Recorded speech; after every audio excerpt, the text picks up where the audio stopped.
their deep dark eyes and gray-skinned bodies. They are pop culture's most familiar aliens, and they are known as the Greys.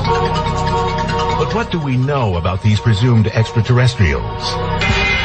Eyewitnesses swear they have encountered these aliens, and they believe the Greys are here on a diabolical mission, abducting humans and conducting reproductive experiments. This is a very real phenomenon. Something is happening to these people. Who are they? Where are they from? And what do they want? Are they real?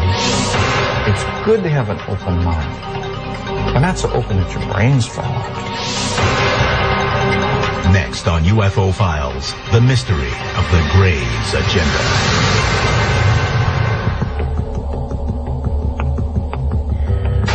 The Greys. They are depicted in books, magazines, and in the movies. They are commonly described as being about 4 feet tall, with huge bald heads that sit on gray, frail, hairless bodies. These creatures have small noses, or no noses at all, slits for mouths, no ears or visible reproductive organs, and very distinctive eyes. They come to a point, not actually a point, but they just come up like almonds, big almonds. Almost a black, dark brown. They're dark. Those who maintain that extraterrestrials do exist often portray Greys as the bad guys of the alien world. The Greys, from what I know, are just like the worker bees. When they come and get you, they come and get you. They took time out of my life and replaced it either with a blank spot or with a scary memory. If there are Greys or any other alien species, and they're here, what do they really want? What is their agenda? An effort to create an offspring race that perhaps had the best qualities of humanity and the best qualities of these alien beings. Many ufologists, people who routinely research alien sightings, claim that Greys have been visiting Earth for thousands of years. Records, they say, exist as petroglyphs, cave drawings, and prehistoric artwork. All around the world, we have these stories of beings coming from the heavens to Earth, star beings, whether it be the Hopi Indians in North America, all these, South American cultures, the Mayans, the Aztecs. All around the world, there are these stories of gods visiting ancient man. 6,000-year-old artifacts have been found in what was Samaria, modern-day Iraq. Interpreters of the carvings have said they depict servants or helpers of their gods. Many of the artifacts that they've left us resemble what we would call today a modern-day gray alien. Large bulbous head, large eyes, spindly limbs, very thin bodies. Historically, UFOs or aliens go largely unmentioned again until the dawn of the modern era. It is in the 20th century that the Greys' agenda begins to take shape. According to the UFO community, since then and to this day, there has been an obvious and persistent increase in encounters with the Greys. One of the most surprising claims made by some in the UFO community is that during World War II, Hitler and the Nazis were actually in collusion with the Greys. They say the aliens gave the Nazis advanced weapons technology used during the war. Since the Second World War, literally hundreds of people have claimed experiences with the gray aliens. The number reported, the quality of the reports, the similarities of the reports, and the fact that many of these reports can be substantiated under hypnosis lends very compelling strength to the idea that this is a very real phenomenon. Something is happening to these people. No official record for alien encounters or abductions exists. However, the National UFO Reporting Center in Seattle, Washington, keeps an unofficial tally of UFO sightings. Their statistics show that the number of sightings have gone from a handful every year in the early part of the 20th century to dozens by the middle of the 20th century, and then thousands every year beginning in the 21st century. Well, it seems that the whole business about alien abduction really dates from the Cold War. Back when there were UFOs, unidentified flying objects being spotted, and there was all these international tensions after the Second World War. According to UFO believers, the Greys first made contact through the much-debated 1947 crash in the desert outside Roswell, New Mexico. The Roswell story is that a rancher named Mac Brazel came into Roswell and told a story to the newspaper about how he had found some strange debris. And from that incident, the Roswell incident, we've now got an elaborate story that many of the American public think is a story of flying saucer wreckage and perhaps little alien greys whose corpses were scattered about, some of whom may have survived alive and are hidden away at some secret facility. The official U.S. government position? A large spy balloon went down at Roswell, not an alien spaceship. It was part of a secret project designed to detect emissions from Soviet nuclear tests. Ufologists believe otherwise. The Roswell story has been debated by a lot of people. But one thing that we know is that something came down about 75 miles north of Roswell Army Airfield in the summer of 1947. This was investigated by the 509th Bomber Unit's Chief Intelligence Officer, who was Captain Jesse Marcel. We know that some of this debris was taken back to the Army Air Base.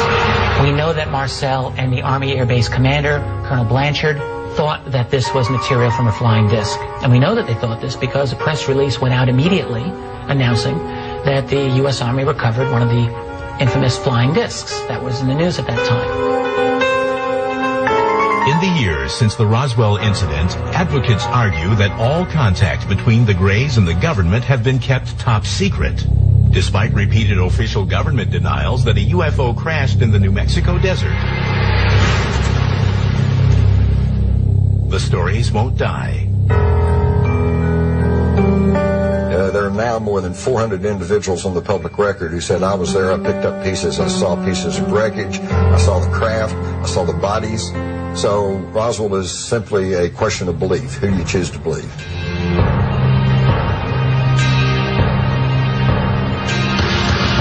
Fact or fiction?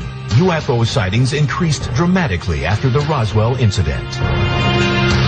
In the 1950s, movie makers soon seized on these stories, and for the first time, alien creatures appeared invading Earth with an agenda, sometimes evil. Films like The Thing and Plan 9 from Outer Space tapped into the public's fascination and fears of UFOs. The Day the Earth Stood Still warned of terrible consequences if Earth did not press forward into space as a friendly partner. Stories of abduction by an alien race called the Greys soon followed. It was only really until the 1960s that people began to believe that they were actually being abducted themselves by beings from other planets. In 1961, a New Hampshire couple became the first people in history to officially report being abducted by the Greys. The Betty and Barney Hill story, of course, is one of the abduction experiences that kind of kicked off the whole abduction phenomenon.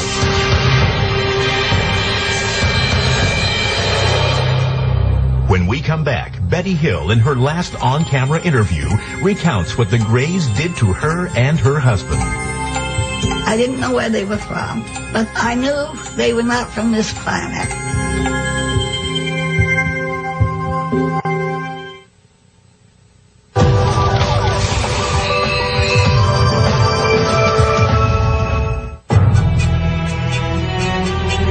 The case of Betty and Barney Hill remains the seminal alien abduction tale.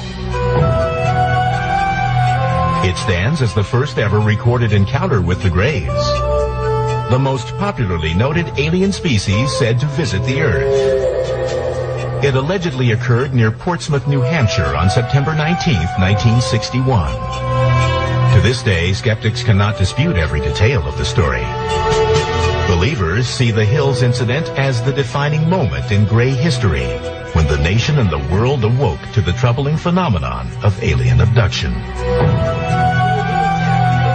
In her last on-camera interview, the late Betty Hill shared her experience.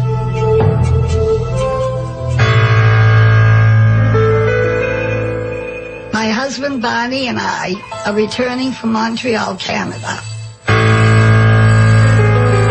We're traveling down through the White Mountains of New Hampshire when we suddenly spot what we thought was a new star in the sky. And as we watched this, it changed direction and came in towards us. Barney pulled over, grabbed a pair of binoculars, and stepped out of the car to get a closer look at the menacing flying object.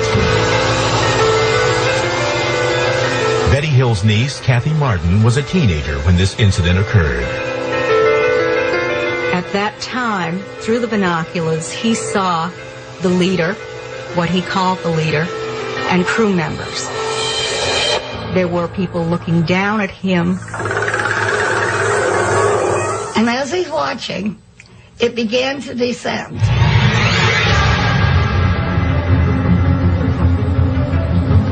And at this point, he became frightened, ran back to the car, yelling that they were trying to capture us. She was screaming to him, "Barney, you damn fool, come back here. Get back here." They sped off. A short while later, they heard a buzzing sound. They turned onto a logging road and stopped.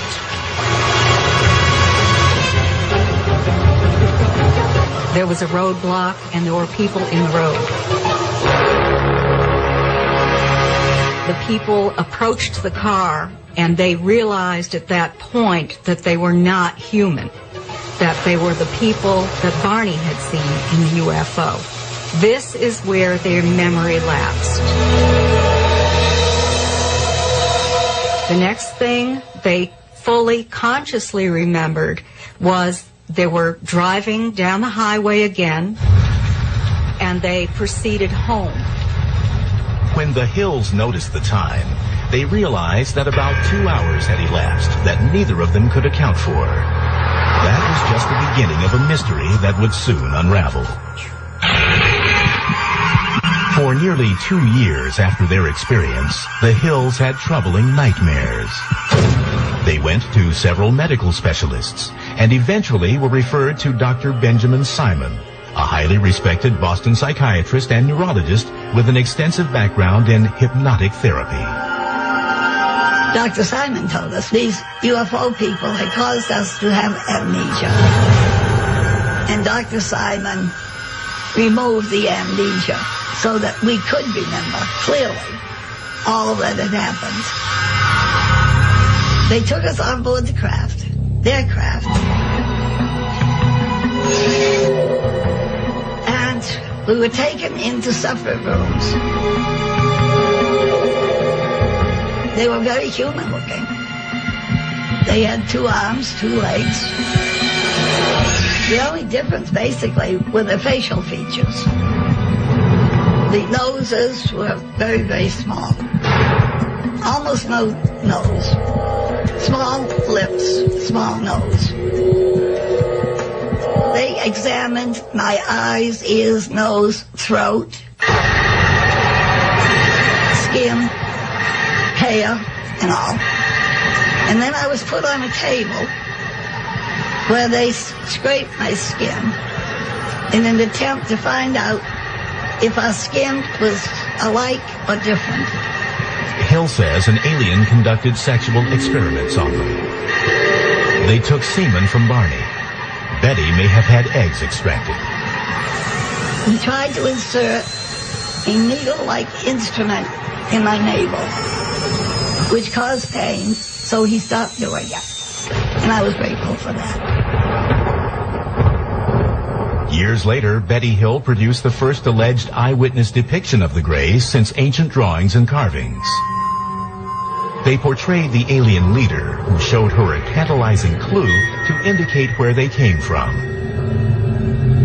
I asked him where he was from, and he showed me a star map.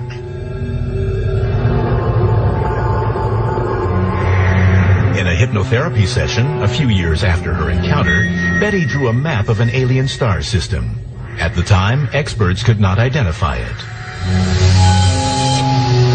But then, in 1966, Marjorie Fish, an enterprising ufologist and amateur astronomer, became fascinated by Betty Hill's star map.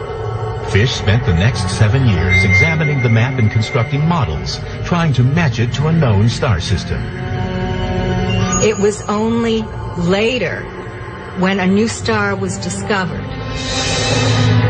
that they found exactly what Betty had drawn on the star map.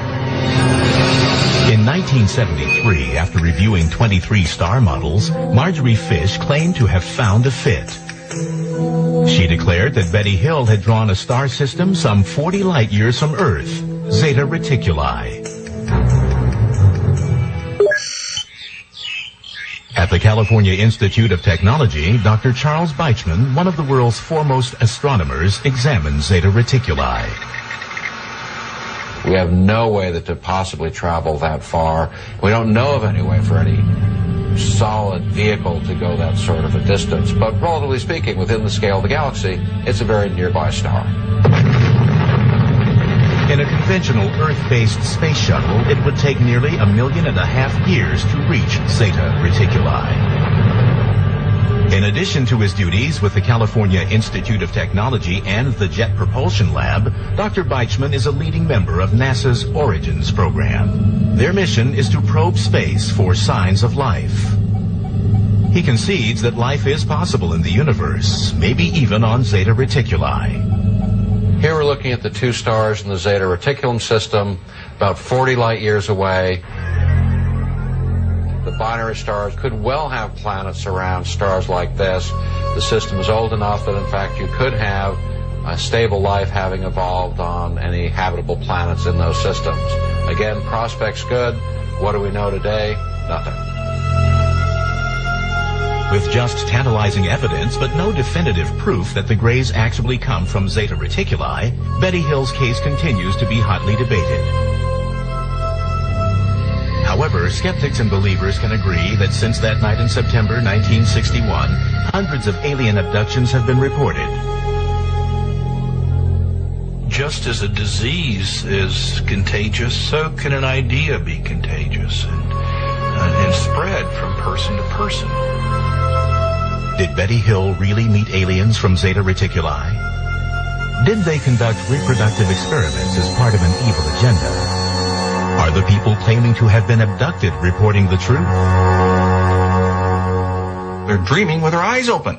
So they have these hypnopompic, or upon awakening, hallucinations. That's the tactile sensations, the lights, the buzzing, and especially the sense of presence. So many times the debunkers try to explain abductions as people simply mimicking and repeating stories that have been passed around over the years. Well, here's some people who had nothing to go by. Nobody had ever reported this, and yet their abduction experience is remarkably similar to what we hear from people even to this very day.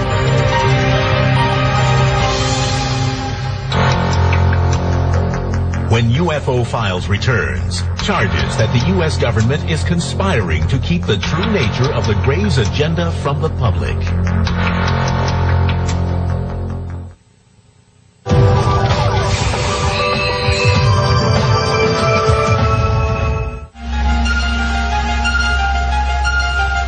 When the Betty and Barney Hill abduction story broke in the 1960s and was soon followed by many more, the general public became entranced with the idea that alien spaceships were visiting Earth and that extraterrestrials, known as the Greys, were abducting humans.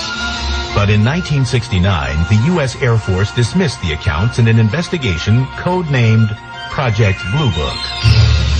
The report concluded UFOs constituted no direct threat to the United States, and reports of unidentified flying objects were the result of a mild form of mass hysteria, or, quote, war nerves. hoaxers, publicity seekers, psychopathological persons, and the misidentification of various conventional objects. And there is nothing in the records which would indicate that we have been visited by any advanced civilization. With that, the U.S. Air Force declared the case closed.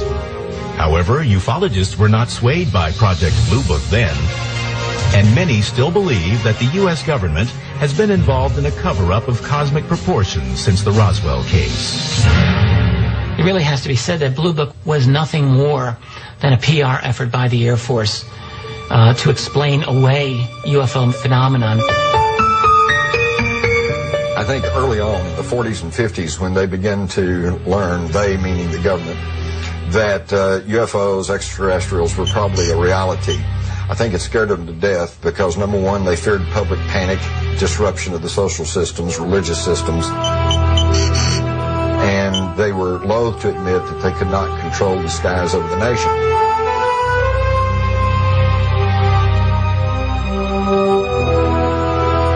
Try as the Air Force might to debunk UFOs again and again through the 50s and 60s, whoever's operating these UFOs didn't appear to read the Air Force reports because they kept showing up.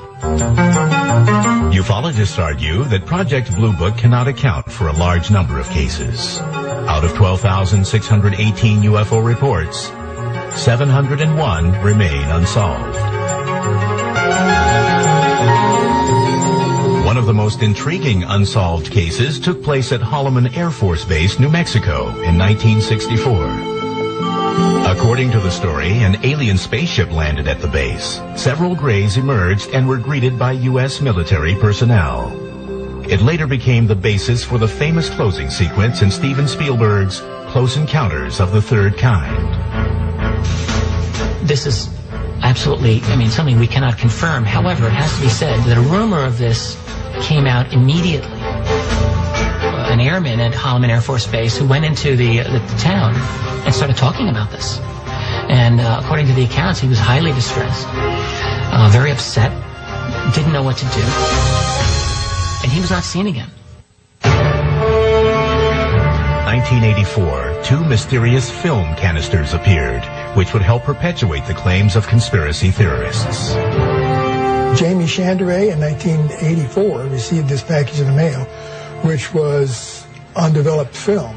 There were two sets of undeveloped film. One was given to Bill Moore and one was given to Jamie. And he, in turn, released this to the world, and it was an 8-page memo signed by Harry Truman. Known as the Majestic 12 or MJ-12 documents, they suggested that on July 9, 1947, President Harry S. Truman appointed 12 high-ranking military and national security personnel and authorized them to conduct a covert mission, a top-secret research and development intelligence operation responsible directly and only to the President of the United States. The large number of documents that I've been able to accumulate very clearly show that we have a covert program to keep from the public the recovery of a large number of crashes that include the recovery of extraterrestrials. The Majestic 12 documents detail 4 types of spacecraft that the aliens use. They include disc, cigar, circular, and triangular shaped crafts. But most intriguingly of all, within the pages of the MJ-12 documents, there is, for the first time in history, acknowledgement of alien beings that are known as the Greys. In these official-looking papers, they are called Extraterrestrial Biological Entities, EBEs. There was a special operations manual called Extraterrestrial Entities and Technology, Recovery and Disposal. And in that manual, there was a 1-page description of 2 different types of extraterrestrial biological entities. EBE Type 1 is said to be, quote, humanoid and might be mistaken for human beings. They are bipedal, 5 to 5 feet 4 inches in height, and weigh 80 to 100 pounds. Cranium is somewhat larger and more rounded. The eyes are small, wide set, almond-shaped. EBE Type 2 is said to be, quote, 3 feet 5 inches to 4 feet 2 inches and weighs 25 to 50 pounds. Skeptics, however, claim that the MJ-12 documents are an elaborate hoax. These were bogus. These were dummied up documents somebody made using an old typewriter and finding a signature off of a genuine Truman document and cutting and pasting and re-photocopying. And they are obvious and provable forgeries and fakes. If these are faked, it is what you call an inside job, and that is a government job. Someone who had access to information that was restricted at the very least. Even more mysterious papers emerged in the 1980s with riveting new details about the Greys. The Dulce papers, perhaps, were the most sensational. Released in 1987, they allege that the U.S. government is actually in collusion with the Greys in exchange for highly advanced technology. These unsubstantiated documents allege there is an underground facility somewhere in the New Mexico desert where the Greys are secretly enacting their evil agenda. They're using us for breeding because they have fertility problems. We don't know how they reproduce. We know they don't have genitals. Those who subscribe to this theory say the Greys abduct young, pregnant women. Then within the first 3 months, first trimester, the pregnancy spontaneously just terminates. There's no bleeding, there's no spontaneous abortion, there's no regular abortion, there's none of that, and all of a sudden, it stops. Believers say the extraterrestrials extract the unborn child from the victims and use them for their alien-human hybrid program. These fetuses, if you will, are somehow kept by the ETs in usually these tanks, we call them. They're kept in fluid, and then they're somehow raised to be adult. The release of these and other documents, coupled with new sightings, fueled the public's appetite for more information. People alerted to the phenomenon looked to the skies for signs of mysterious crafts and beings from an alien planet. There's no question that the UFO research field really exploded during the 1980s. It's an amazing phenomenon. You have, for the first time, widespread discussion of abductions. At the same time, the UFO phenomenon became a major part of U.S. popular culture, world popular culture at that time. It is very much debatable, but some say the term gray was first used in the 1980s to describe the extraterrestrials that are abducting humans and conducting reproductive experiments. The term itself, gray, used to describe these beings, seems to have become more common by the early and mid-1980s. I don't believe that it was common before that period of time. But do the Greys actually exist, or are they, in reality, a product of pop culture? The question arises, what happened, and to what extent does life imitate art, or the reverse? It's hard to unsort some of this mess. It's my belief that there is a true core of reality to the UFO phenomenon. Ufologists insist that the Earth may be in the midst of a diabolical invasion of Greys. When we come back, we uncover the true horror of the Greys' agenda. They have an ongoing breeding program. It's about 8 weeks pregnant. Then it was just gone.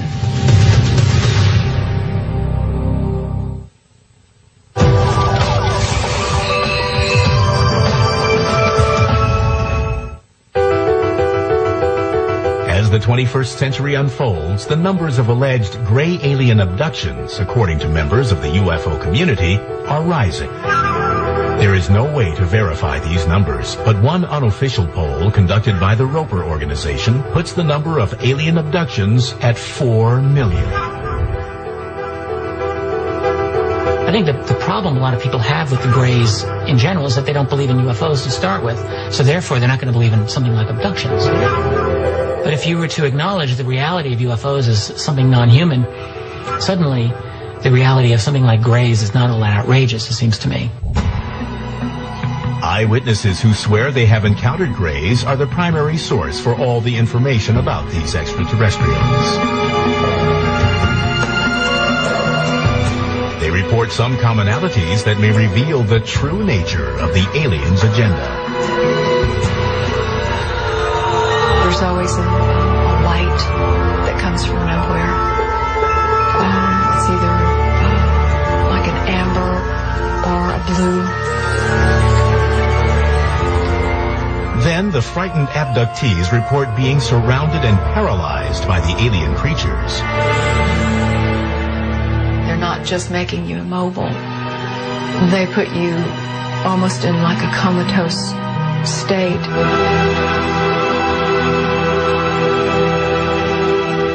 I've had occasions where I've been able to communicate with them to an extent which is a mixture of them speaking in a sense that seems to be telepathic. Some even claim the Greys will often whisk their human prize away into space. And you find yourself in, for lack of a better word, an alien environment where there's lots of light, everything is very... Poetic is almost the word to use to describe the environment because it feels very surreal. Abductees say that once on board, the Greys perform medical examinations, which some describe as being extremely painful. There were experiences which to me suggested that there was a biological, reproductive element of my experiences, and that's commonly widespread. So I'm not ashamed in reporting that. If the Greys are actually here, what's their real agenda? A lot of people think that they're coming to totally destroy us, and some people think that, and some people think that there are others coming to help us not be destroyed.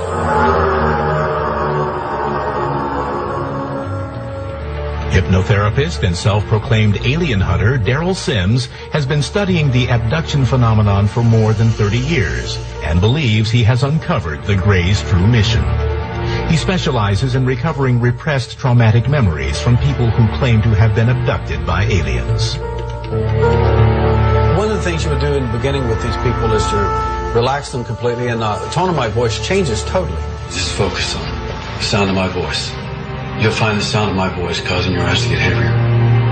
The sound of my voice will comfort you. It'll protect you. And it's okay for you to relax completely. One of his clients, Donna Lee, is the president of the Houston UFO Network. She believes she has been abducted many times by the Greys. In the course of hypnotherapy sessions with Daryl Sims, she has recalled numerous terrifying encounters.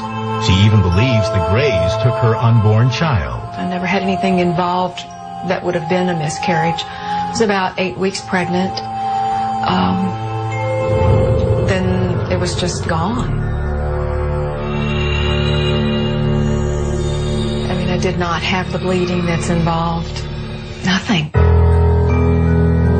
In a later regression session, Lee recalled being in a brightly lit, sterile room. They brought a young girl into the room and left her there with me. And she was a hybrid, what we consider a hybrid, although she looked a lot like me. Her hair was, she had really bad hair though, but she looked a lot like me. And she was about the age that my child would have been at that point. Lee claims the hybrid child was about 9 years old.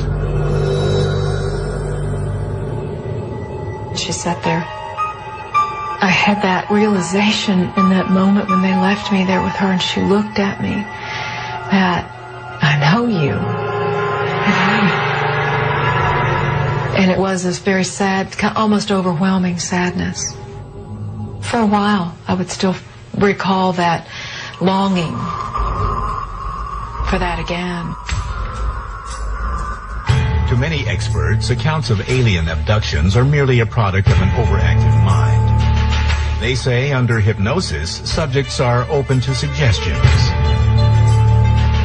What happens under hypnosis is that people will generate imagery that they will often mistake for memories of things that actually happen rather than things that they're just producing. Second point is that when people recover these sorts of quote-unquote memories under these hypnotic regression sessions, they tend to credit them as being true.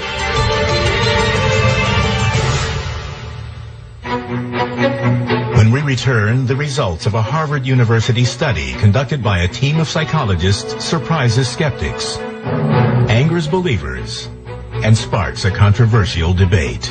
To write them off as fantasy is a dire mistake.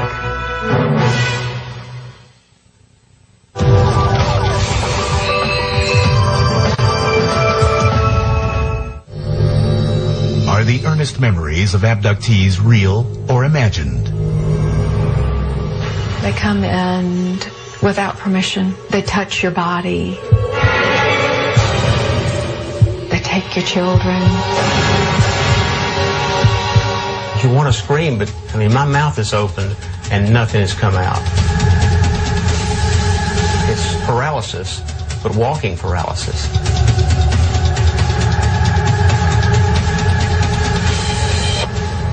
Do the Greys exist? And if so, are they on a devious mission?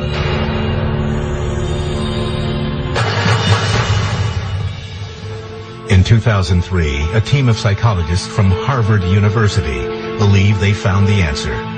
Led by Dr. Richard J. McNally, they conducted a unique experiment to measure the physiological responses, like heart rate and perspiration levels, of various types of trauma victims. We wanted to see whether people who've recovered memories of space alien abduction would show the same reactions, post-traumatic-like reactions, as do real trauma patients. Our research group has been studying people with recovered memories of traumatic events. And one of the big challenges that we've had is distinguishing between those individuals who've recovered memories of, for example, childhood sexual abuse, or actually genuine memories, versus memories that were perhaps false memories. Dr. Scott Orr directed the lab tests. What this procedure involves is an individual coming in to the lab, sitting down with one of our counselors, and then describing a variety of experiences that they've had. And we wire them up with recording electrodes so we can measure heart rate and skin conductance and facial EMG. In the lab, test subjects then listen to a 30-second audio tape of their own traumatic or abduction experience. You are lying naked, strapped to a metal table in a spaceship. There are alien beings hovering over the table. They are staring at you with their large, dead, black eyes. You are absolutely terrified. Then they open their eyes and they make self-reports of emotional experiences that they had while imagining the scene. So we asked them to rate how much arousal they felt, how vivid the scene was for them, how in control they felt, how pleasant or unpleasant they felt, how much fear, how much sadness, a variety of different emotional experiences. The Harvard psychologists found that the alien abductees exhibited a high tendency of a personality trait called absorption. Absorption is this ability to generate vivid imagery. When you go to the movie, you become moved by it emotionally. When you read a novel, it comes alive before your eyes. You become entranced by a sunset. You become lost in daydreaming and fantasy. They're especially high on this, and this is related to the ability to generate rich and realistic imagery. The study further concluded that in most cases, the abductees are not lying. They really genuinely believe that the alien narrative accounts for the experiences that they've had, that they're sincere. They're not quote-unquote crazy.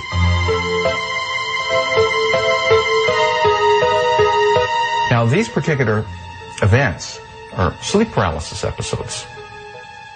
These things are really normal events. They don't indicate pathology.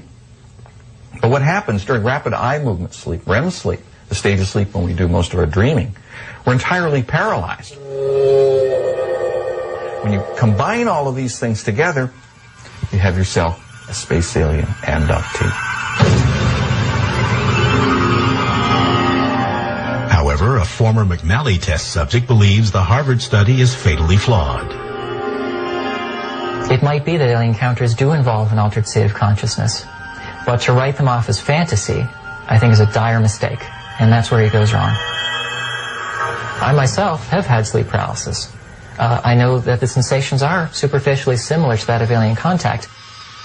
Although there are similarities, it doesn't go far enough to account for it. But if Boucher and his fellow abductees are right, and the Greys really do exist, then they must come to Earth from somewhere. If not from Zeta Reticuli, then where? It's a 2,500-year-old question. Goes back to the ancient Greeks who asked, is there life beyond the Earth? And now we're bringing the tools of 21st century science and technology to answer what simply is a very old question. There ought to be 1, 10, 100, or 1 million intelligent civilizations out there for us to be talking with. People who claim to have been abducted believe that intelligent alien life forms not only exist, but are already here. And they have crossed the cosmos with a purpose. I think the Greys' agenda is to make a better future for their children. I think it's that simple. And I think that part of that agenda entails also ensuring that humanity is also going to continue. I think it's a mutually beneficial agenda. Psychologists maintain, however, that the alien phenomenon is a product of overactive imaginations. The Greys, in my view, are in fact hypnopompic visual hallucinations that occur when people are arising out of a sleep paralysis episode.